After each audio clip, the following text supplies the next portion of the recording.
Pat, you've told some really compelling stories about other people's journeys, but now I want you to share your own. What was it like for you? What did you see? What did you feel? What did you walk away with when you spent time in the ICU?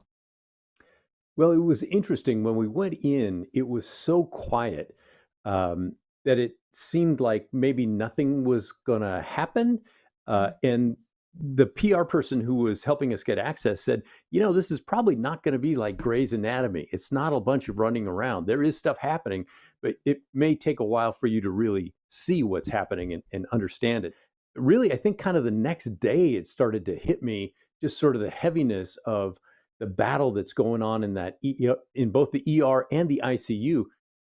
Um, I did want to follow up on that because it also made me think of this. When medical fact, when medical truth butts up against people's personal beliefs, some of the patients who are in the ICU, where does that leave you as a journalist? How do you go about kind of sorting through those opposing views? Well, I think for the story that we told in Bend, we weren't really trying to sort through the views so much as to just state them. Most of the people who are getting really sick are not vaccinated. And what they're telling me at the hospital is that most of those people regret that. But then it's too late. They have people asking for the vaccination at the hospital. Way too late. You cannot get vaccinated when you've got the thing. You can get vaccinated a couple weeks after all the symptoms are gone if you survive. Your stories have been riveting, heartbreaking. I mean, there are so many ways that we could describe it. What kind of reaction have you gotten from viewers about what they're seeing?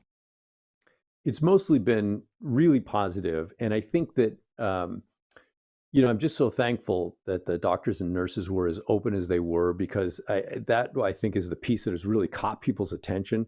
Monica coming up and saying, "We have a patient who's trying to die right now." I mean, that is very gripping. It was very real.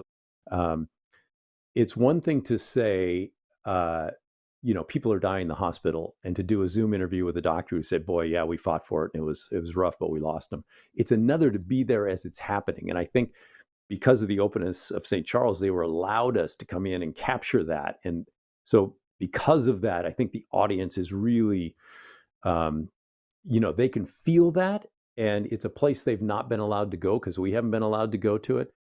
Um, I want you to leave us with a final word, and you can go in any direction you want, including if there's something that I should have asked you but didn't. What would you like to say? Um, well, I'll say that before I was somewhat on the fence about people claiming their personal right to not have something experimental or whatever put into their body. Um, but this has moved me solidly off the fence. If you're not getting vaccinated, you are making a huge, huge mistake. You're trying to say that gravity does not work. If you get vaccinated, you may still get sick. It's true. There are a lot of breakthrough cases, especially with Delta, but the odds of you ending up in the ICU and dying are so small that it's ridiculous. Get the shots, protect yourself, and protect your community. There are people in the community who need cancer surgeries and all sorts of other surgeries where they will stay a night or two overnight in the hospital, but can't get in because now they're full of COVID patients who did not get vaccinated. It's a domino effect. Pat, your reporting has been powerful and eye opening. I hope to a lot of people who are in that unvaccinated camp. Thank you so much. We appreciate it. Thank you, Brenda.